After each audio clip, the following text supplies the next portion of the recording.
चलिए, काइनेमेटिक्स। बस अब देखिए यहाँ इस, अरे भैया शांत हो जाओ यार, इतने दिनों बाद तो एक चैप्टर चालू होने को आया है। तो बेसिक मैथ को आज क्या करना है, जैसे आज खत्म हुई है, एक बार पूरी शुरुआत से अच्छे से पढ़ लेना, जिसका जो भी वीक है, ठीक है कि नहीं। जिसका जितना, अगर किसी का बेसिक मैथ छूटा हुआ है तो वो अभी क्लास के बाद मुझसे एक बार मिल लेना, जिसका भी छूटा हुआ है, ठीक है कि नहीं। जिनका कंप्लीट हो चुका है वो एक बार पूरा रिवाइज कर लेना। आज वेक्टर्स को कंप्लीट कर लेना। मैंने जितना पढ़ाया है, नोट्स में आपको लिखाया है ना वेक्टर्स, उतना ही फिजिक्स में काम आएगा, है ना। जितने एक बार में स्ट्रेट फॉरवर्ड बन रहे हैं क्वेश्चन बुकलेट में, उतने बना लेना। जो नहीं बनेंगे वो मैं यहाँ क्लास में डिस्कस कर दूंगा। क्लियर हुई मेरी बात इतनी। कल पूरा बेसिक में वेक्टर्स पूरा अच्छे से सॉल्व करके आना। क्लियर है ये? चलो, तो अब काइनेमेटिक्स स्टार्ट करते हैं। काइनेमेटिक्स में हम लोग क्या स्टडी करेंगे? मोशन ऑफ पार्टिकल, समझ गए ना। Motion of things without knowing the cause, without knowing the. जैसे हम लोग जो है कैसे देखेंगे कि ये ऊपर मैंने ये चौक फेंका, समझ गए ना। तो अब हम इसमें ये नहीं चर्चा करेंगे कि ये इसलिए ऊपर जाने पे स्पीड कम हो रही है कि नीचे इसको ग्रेविटी खींच रही है, एमजी लग रहा है फोर्स की, किसकी वजह से? अर्थ खींच रही है, उसकी वजह से Gm1m2r²। अरे भाई आया ना, तो इस वजह से अट्रैक्शन हो रहा है, तो ऊपर फोर्स जा रहा है, मतलब ऊपर की तरफ वेलोसिटी है, नीचे की तरफ फोर्स है। ऐसे हम फोर्स वगैरह की चर्चा नहीं करेंगे, समझ गए ना।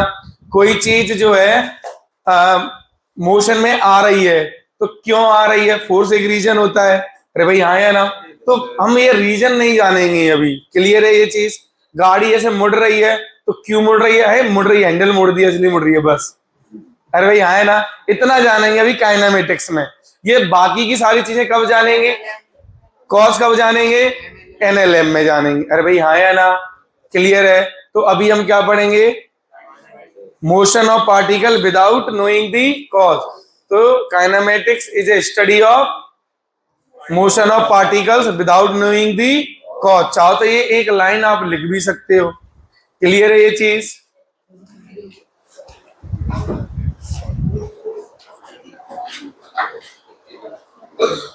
Kinematics is the study of motion of particle without knowing the cause.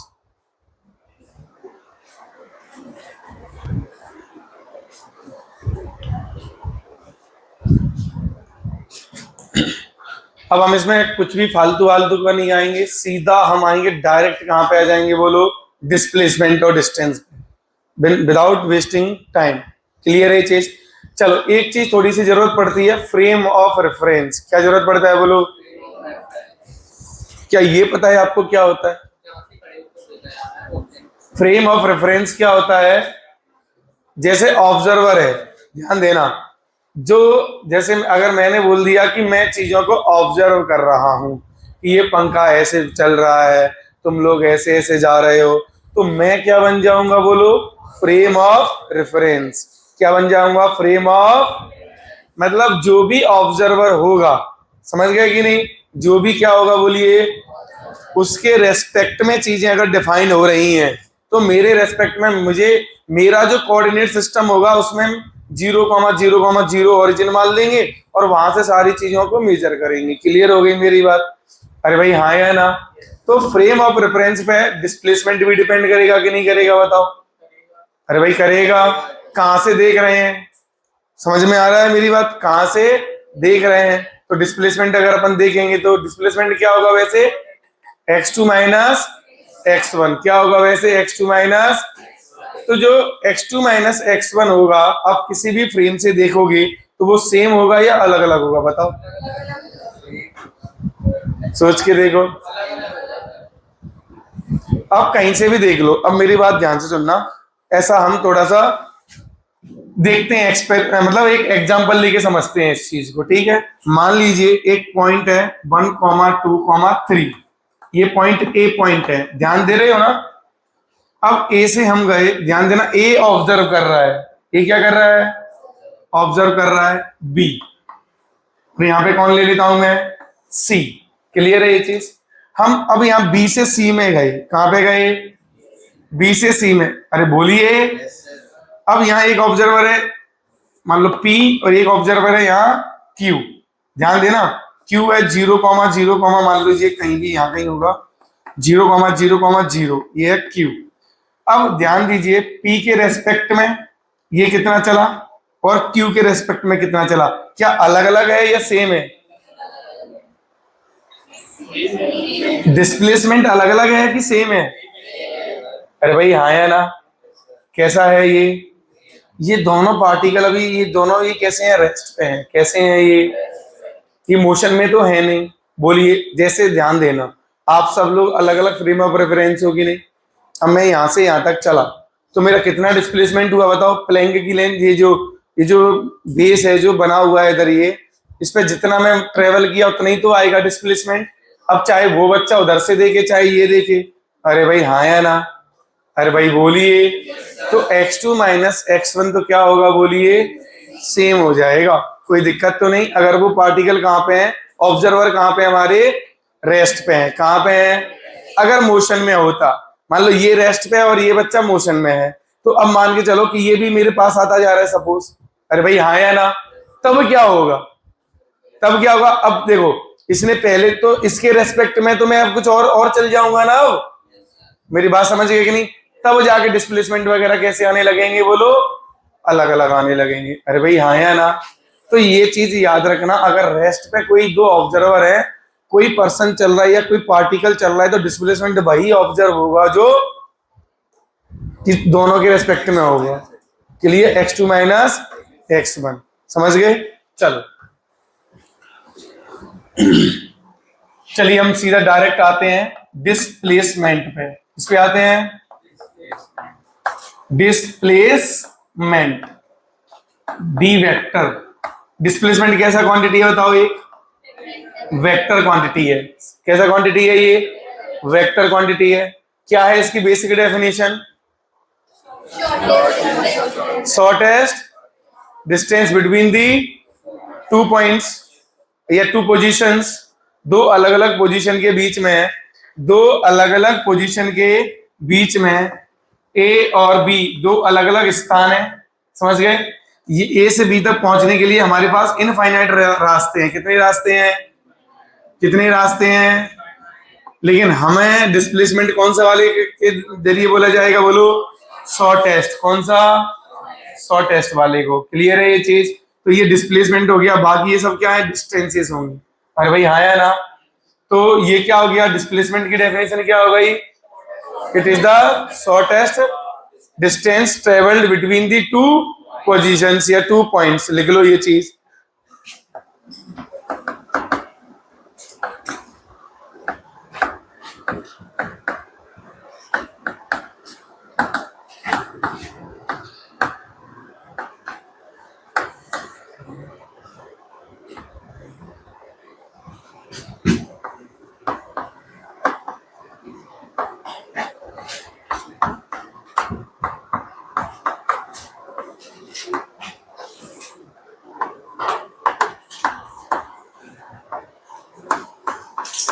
To different लिखने की जरूरत नहीं है, सेम भी तो हो सकता है।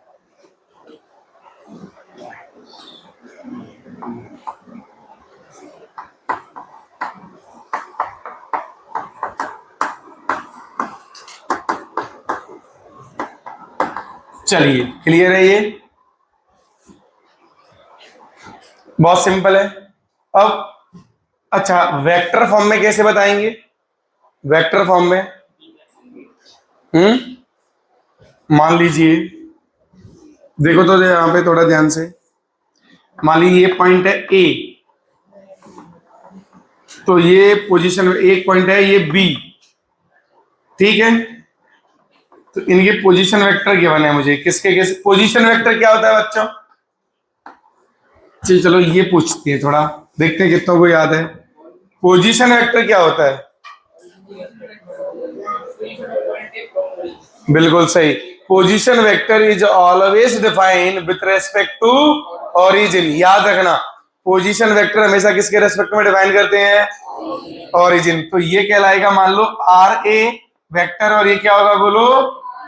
Are B. अब यहाँ पे अगर कोई पॉइंट है मान लो x1 comma y1 comma z1, अरे बोलिए यहाँ पॉइंट है x2 comma y2 comma z2, तो जो आर ए होगा पोजीशन वेक्टर वो कितना होगा बोलो? x1 minus 0 I cap plus x2 minus sorry y1 minus 0 और z1 माइनस 0। ये आया आर बी। ये भी एक पोजीशन वेक्टर आ जाएगा x2 आई कैप y2 प्लस z2। तो डिस्प्लेसमेंट क्या होगा ध्यान दीजिएगा, ए से बी में गए हम लोग तो डिस्प्लेसमेंट होगा कि नहीं होगा? तो वो डिस्प्लेसमेंट डिफाइन किया जाएगा, ध्यान देना, डिस्प्लेसमेंट डिफाइन किया जाएगा final position vector minus initial position vector. बच्चों ऐसे डिफाइन किया जाएगा। ये क्लियर है ये चीज? अरे भाई क्लियर है ये चीज? तो ये जो वेक्टर है ये है डिस्प्लेसमेंट वेक्टर। कौन सा वाला वेक्टर? इनको ए से बी में जो ज्वाइन कर रहा है ना ये वाला, ये डिस्प्लेसमेंट वेक्टर। तो कैसे निकलेगा ये बोलो? R B minus R A, final minus हमेशा ही याद रखना। और मैग्नीट्यूड निकाल दोगे कि नहीं निकाल दोगे? अब तो ये क्या बन जाएगा बताओ बच्चों? ये बन जाएगा x2 माइनस x1 I cap y2 minus y1 J cap plus z2 minus z1 K cap. बन गया कि नहीं? अच्छा मैग्नीट्यूड कितना आ जाएगा बोलो?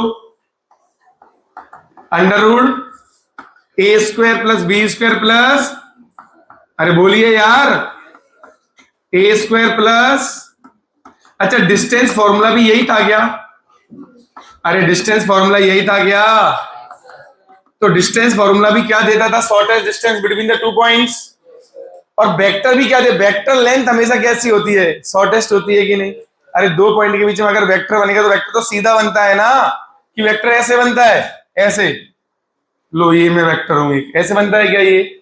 अगर इस पॉइंट का और इस पॉइंट का वेक्टर बनाए तो सीधा ऐसे बनेगा कि नहीं? तो शॉर्टेस्ट डिस्टेंस देगा कि नहीं देगा ये? तो 2 पॉइंट के बीच में अगर आप वेक्टर बना दोगे और वेक्टर का मैग्नीट्यूड ले लोगे तो वो भी क्या निकल के आएगा? डिस्प्लेसमेंट। क्या निकल के आएगा? बात समझ गए कि नहीं? क्या निकल के आएगा बच्चों? डिस्प्लेसमेंट। क्लियर है? चलो डिस्टेंस क्या होगा? डिस्टेंस क्या होगा? हाँ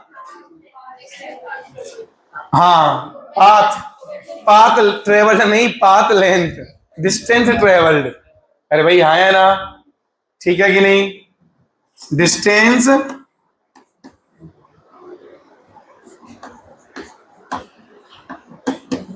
डिस्टेंस ट्रेवल्ड बाई पार्टिकल, या फिर path length covered. Path length covered. ठीक है। अच्छा एक बात बताइए, डिस्टेंस और डिस्प्लेसमेंट इनसे छोटे छोटे क्वेश्चंस बनते हैं। मैं पूछ रहा हूं, आंसर देना आप। पहले इधर देखो, अभी लिख लेना। मैं जिससे पूछूंगा भाई छोटे छोटे आंसर देगा। चलो सोनी तुम बताओ बेटा, distance is always greater than displacement, ये सही है या गलत है? नहीं? तो बेटा बताओ कैसे गलत है ये?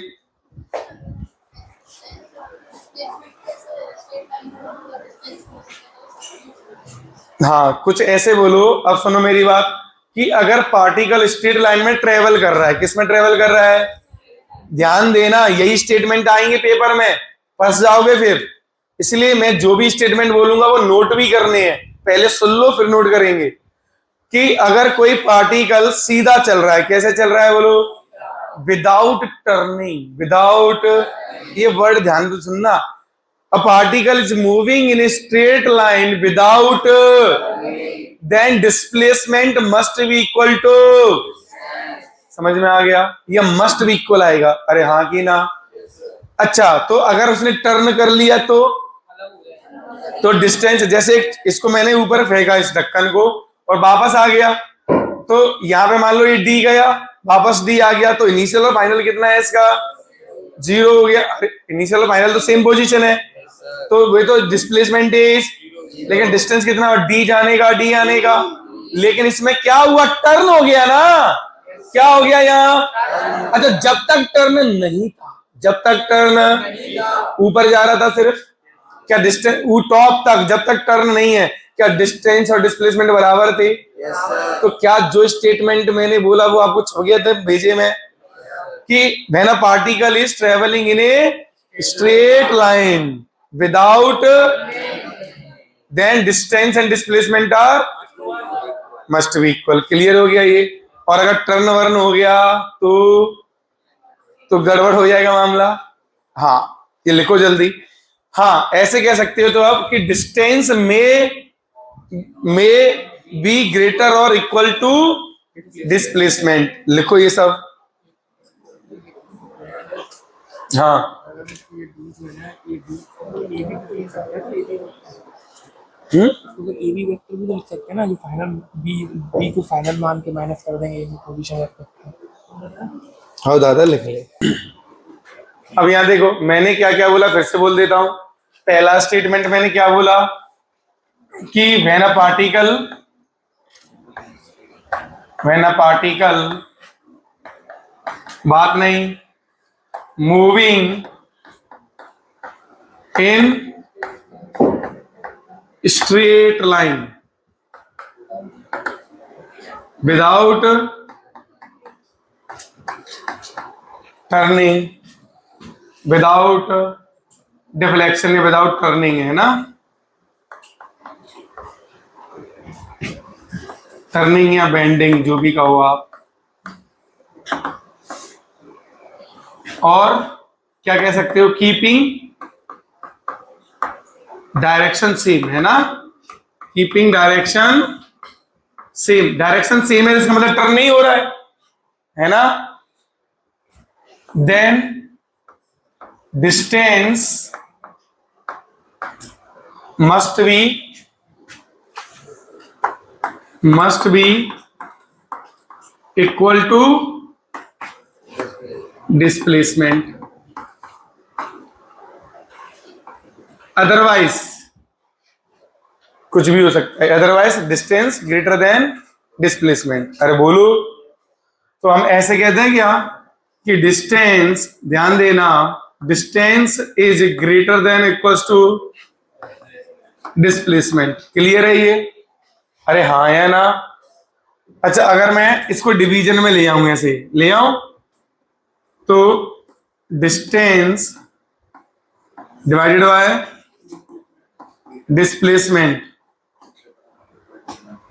या मैं ऐसे कह सकता हूं कि इनटू में 1 होगा, तो ग्रेटर देन इक्वल्स टू कितना होगा ये 1। अरे होगा कि नहीं, बोलो। क्लियर है छोटी सी चीज। अच्छा एक और बात बताइए, अगर डिस्टेंस और डिस्प्लेसमेंट अगर एक कांस्टेंट वेलोसिटी से जाता है तो average speed is greater then average velocity, ये भी तो हो सकता है।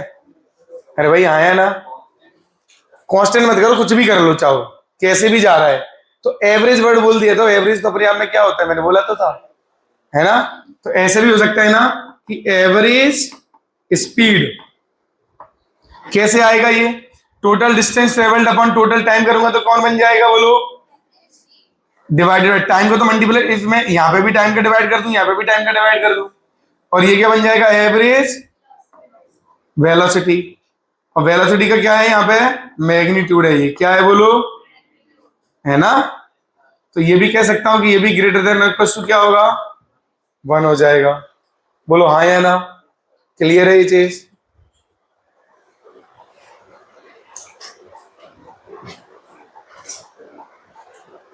और उल्टा, ऐसे उल्टा कर दिया तो लेस देन 1 हो जाएगा।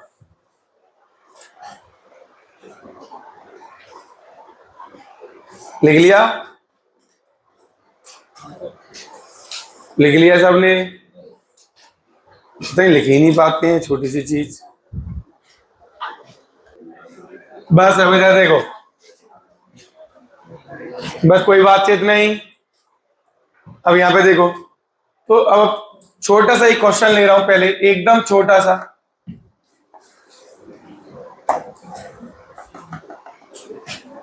ए से बी पे गए, सी पे गए और डी पे गए और वापस कहाँ गए, ई पे। ई कह देता हूं इसे, और हम इस तरीके से मूव किए। रेडियस है आर, रेडियस है, तो आपको बताना है। और ये जो जिस स्पीड से जा रहा है लेट इट बी कांस्टेंट है, वो स्पीड कैसा है, ये स्पीड कांस्टेंट है और v है। क्लियर है? आपको बताना है ए से बी में, समझ गए कि नहीं? ए से B, A B, A to B, ऐसे लिख दूं क्या? क्या क्या बताना है? डिस्टेंस, डिस्प्लेसमेंट, टाइम कितना लगा, एवरेज वेलोसिटी, एवरेज स्पीड। अरे भाई हाँ या ना? दूसरा चेंज इन वेलोसिटी,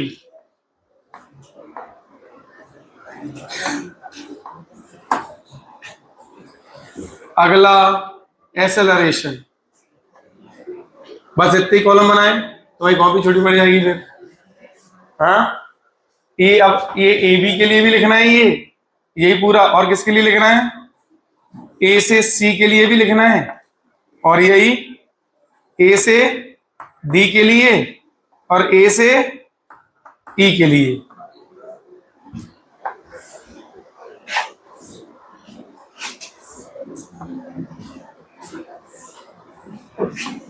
मात्र एक छोटा सा क्वेश्चन।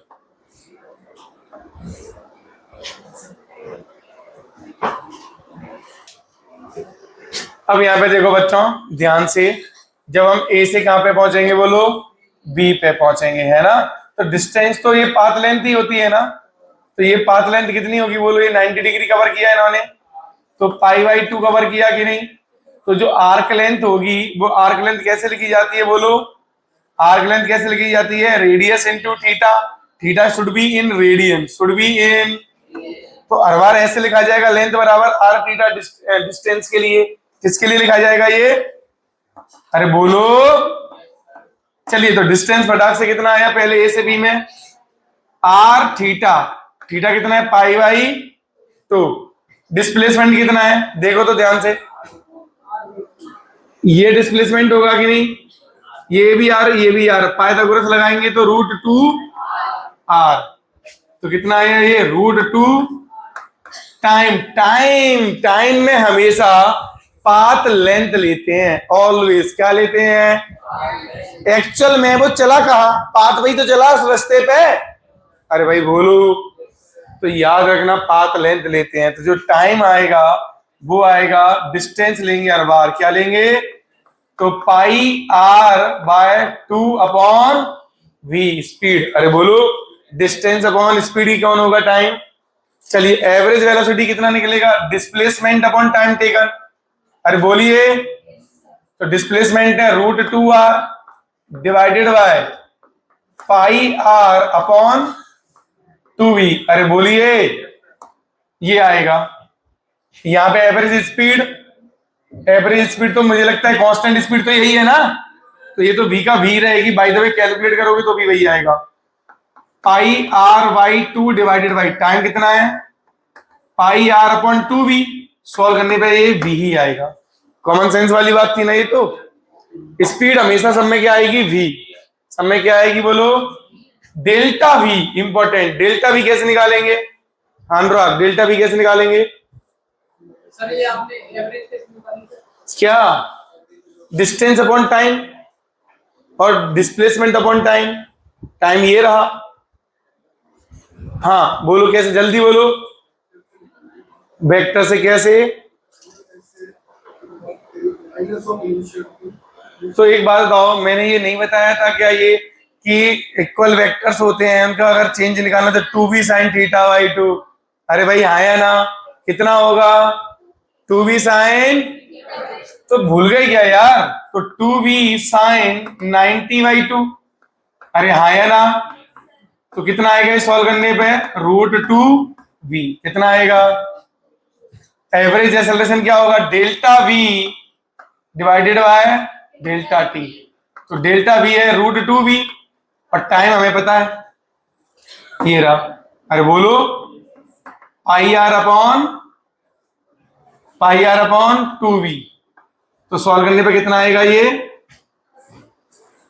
आ जाएगा आर, देखो बेटा v² हो जाएगा ऊपर, तो 2√2 pi into v² by R. देखो सेंट्रीपिटल से मैच कर रहा है डायमेंशन से। अरे बोलो कर रहा है कि नहीं, v² बाई आर। अरे हाँ या ना, तो निकल जाएगा ऐसे आपको। अब देखिए ए टू सी डिस्टेंस तो ये पूरा हो जाएगा, कितना होगा पाई आर, कितना होगा डिस्प्लेसमेंट, कितना होगा 2r, कितना है इनिशियल और फाइनल के बीच में है।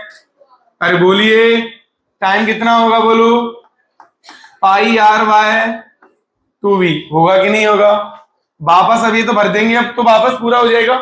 एक बार एक तरीका बता दिया, सब कुछ आ जाएगा कि नहीं आ जाएगा भाई, हाँ या ना, बस पूरा भर देना। ये वाला भी भर दोगे, हाँ क्या आवाज नहीं आई, जोर से बोलो जहां से भी बोल रहे हो। कोई कुछ बोल रहा था इधर, हाँ स्पीड 2v मैंने कब बोला, pi R upon V, sorry pi R upon V होगा ना time, pi R upon V, हाँ। और यहां पे टाइम कितना आएगा डी तक, डी वाले में, हाँ 3 pi by 2 R upon V, यहां कितना आएगा 2 pi R upon V. Clear है, बाकी सब तो आपको क्लियर है ही, ठीक है। डिस्प्लेसमेंट ये कितना होगा, ये अगेन √2r होगा और यहाँ पे 0 होगा। यहाँ कितना होगा ये 3 पाई आर बाई 2 और ये कितना हो जाएगा 2 पाई आर। बाकी सब करते चले जाओ। हाँ ये कैसे निकालोगे, delta we her bar 2v sine theta by 2, इससे ये हो जाएगा, ये भी सॉल्व हो जाएगा। क्लियर है ये चीज। अरे भाई हाँ या ना। अब एक बात बताओ, क्या आपको डिस्टेंस और डिस्प्लेसमेंट की थोड़ी बहुत समझ हुई। अरे भाई बोलते भी नहीं हो यार, कोई समस्या है इसमें। चलिए, तो हमने ये देखा कि इनिशियल और फाइनल के बीच में डायरेक्ट हम ऐसे ऐड करते हैं, डायरेक्ट अगर डिस्टेंस देखते हैं तो वो डिस्प्लेसमेंट कहलाता है, समझ गए। और जो पाथ लेंथ निकालते हैं वो क्या कहलाता है, बोलो डिस्टेंस। क्लियर है ये, चलो आगे चलते हैं।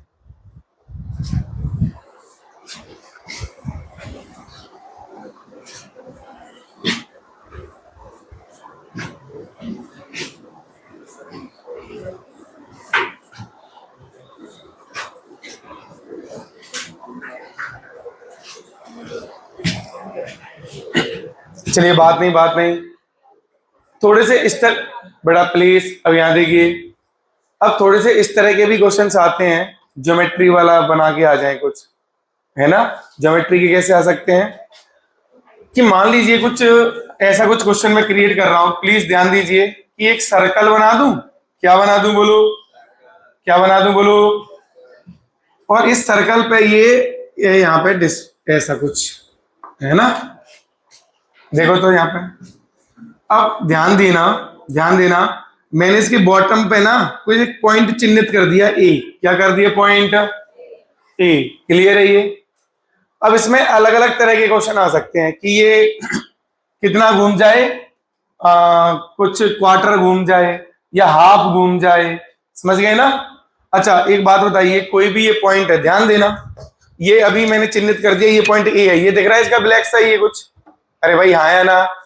और अब ये ऐसे घूमेगा यहाँ पे, देखना हॉरिजॉन्टल टिप है, तो ये ऊपर आएगा कि नहीं आएगा, ये अभी यहाँ था, कहाँ था, देखो यहाँ था, अब घूम के कहाँ आएगा, यहां तक आया, अरे आया। तो जब वो टॉप पे आ जाएगा ये, तो उस ए का डिस्प्लेसमेंट कितना होगा 2r। मैंने बोला find displacement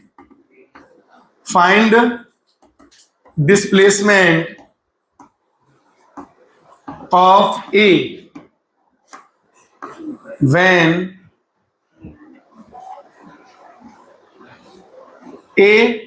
when marked point A reaches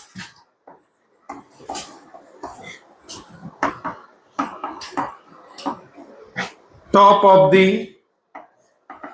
ring, है ना, ring is moving without sliding.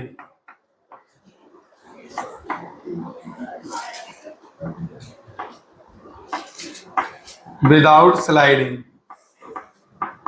Sliding नहीं हो रही है। बताओ क्या आंसर आएगा?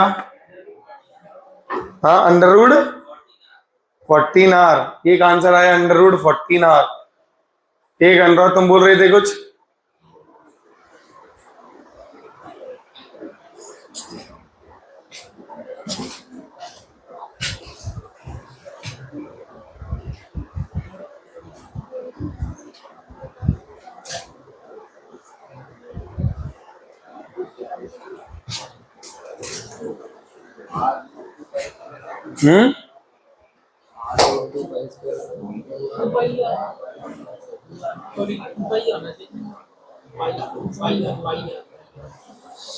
इससे ये ले आए तुम? मतलब वो आर कैपिटल कर लिया।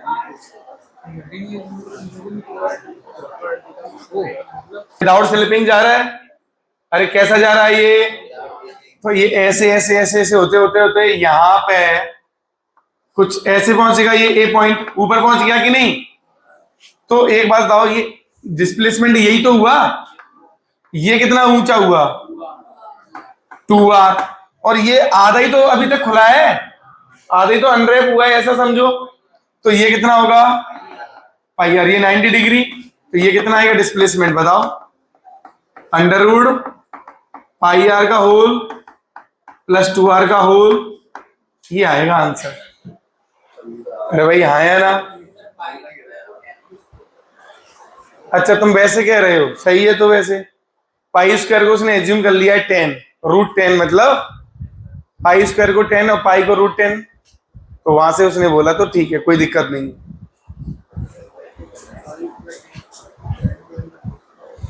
अरे भाई पाई स्क्वायर को हम अप्रोक्सीमेट कितना ले सकते हैं? 10, तो उसने ऐसे ही किया 10 + 4 14। ठीक है, कोई दिक्कत नहीं, सही है। तो ज्यादातर दिक्कत होती है कैसे वाले, जो ऐसे दिए थे ड्यू नॉर्थ। अरे होते हैं कि नहीं होते? नहीं होते तो नहीं करें फिर। वैसे मैंने बोला ऐसे नहीं देते कि अ पर्सन ट्रेवल फर्स्ट, अब अलग अलग स्टेटमेंट, 40 मीटर ड्यू नॉर्थ, उसके बाद 50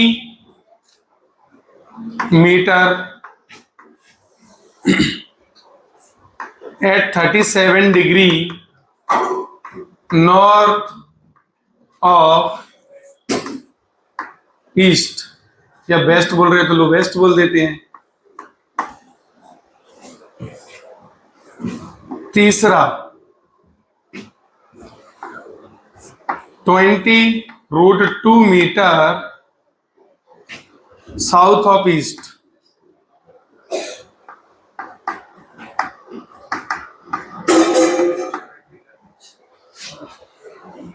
फाइंड नेट डिस्प्लेसमेंट।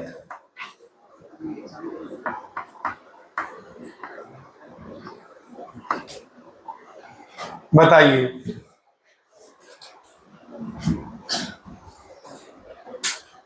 इस तरह का क्वेश्चन देखो, डिफिकल्टी होती है ना इस तरह के क्वेश्चन को करने में।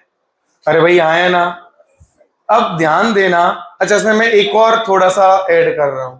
Okay, fourth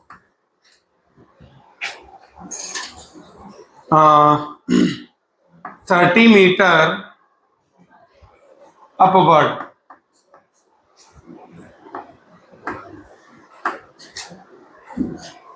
jump upward, person jump कर गया है ना?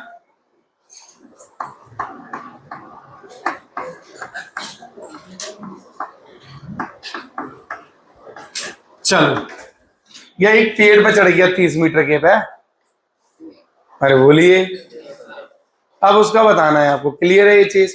तो ऐसे ऐसे ऐसे करके ऐसे हो गया होगा कुछ। क्लियर है कि नहीं? अब आपको इस तरह के क्वेश्चंस को कैसे अप्रोच करना है वो देखते हैं हम लोग। ठीक है कि नहीं? कितना भी आगे लैंग्वेज में लिखाओ गंदा गंदा, हम लोग बहुत आराम से सॉल्व करेंगे इसे। मैं जैसे बता रहा हूं वैसे करना। ज्यादातर बच्चे करते क्या है इसमें? कचरा करते हैं। क्या करते हैं? कचरा। ये नॉर्थ, ये ईस्ट, ये वेस्ट, ये साउथ। वो क्या करने लगते हैं? नॉर्थ में गया तो ऐसे करेंगे, फिर 37 डिग्री ईस्ट कितना गया, नॉर्थ और वेस्ट। तो इसका पहले मतलब समझ लो। इसका मतलब होता है वेस्ट से नॉर्थ की तरफ। बेटा समझ गया कि नहीं? वेस्ट से नॉर्थ की तरफ। अरे बोलिए कितना डिग्री? 37। तो फिर बच्चे क्या करने लगेंगे? ऐसे चलने के बाद फिर थोड़ा सा वेस्ट तो इधर है, और वेस्ट से नॉर्थ की तरफ कितना डिग्री? 37। तो ऐसे ही 37 बनाते बनाएंगे। अरे बोलो। फिर ये वाला ऐसे ऐसे कचरा करते करते गंदा हो जाएगा पूरा। ये समझ गए कि नहीं? और फिर इसमें हम कंफ्यूज हो जाएंगे, अब क्या करें? मैं कहता हूं ये सब बनाओ ही मत। बस ये ऐसा दिमाग में रखो कि ईस्ट का मतलब होता है प्लस आई कैप। क्या होता है बोलो? नॉर्थ का मतलब होता है प्लस, इसका मतलब होता है माइनस आई कैप, और इसका मतलब होता है बस, बाकी कुछ नहीं। बाकी अब देखो कैसे सोचेंगे। Solve D1 total displacement. देखो D1 लिखो पहले। D1 डिस्प्लेसमेंट कितना आएगा बोलो? 40 मीटर जे कैप। बस ऐसे लिख लो आप। D2 कितना आएगा बोलो? D2 अब, हाँ बस सिंपल ऐसे कर लो। ये देखो ध्यान से, 30, ये इतना बनाओ बस। 30 सेंटीमीटर, 30 डिग्री, 37 डिग्री, 50। अरे बोलो, इसका एक कंपोनेंट इधर आएगा और एक कंपोनेंट इधर। कितना आएगा ये? 40। इधर कितना आएगा बोलो? इधर आएगा 40, और इधर कितना आएगा? 30। किसी को कंपोनेंट में दिक्कत तो नहीं? 50 का cos 37, 50 का ये किधर आएगा? माइनस के आई कैप, माइनस के। तो ये आया माइनस का 40 आई कैप प्लस का 30 इतना मीटर। अरे बोलिए। अब ऐसे D3 लिख दो। D3 किधर है? 20√2। इधर देखिए 20√2 किधर होगा? साउथ और वेस्ट। कोई एंगल दिया है क्या? तो 45 डिग्री लेंगे। क्या लेंगे? तो ये हो गया 45 डिग्री। 20√2 45, कहीं से भी ले लो। तो इधर भी 20 होगा, इधर भी। अरे बोलिए। तो 20 का आई कैप और -20 का जे कैप। आया कि नहीं? अब ये जंप करा है ऊपर की तरफ ऐसे, तो ये किस में आ जाएगा? D4 किस में आ गया? के कैप, मीटर के कैप। अब अब हमें क्या करना था? टोटल डिस्प्लेसमेंट लिखना था ना। तो टोटल डिस्प्लेसमेंट क्या आएगा बोलो? D1 plus D2 plus D3 plus D4। अब सब कुछ छाप दो यहां। तो देखो D1 कितना था? 40 जे कैप।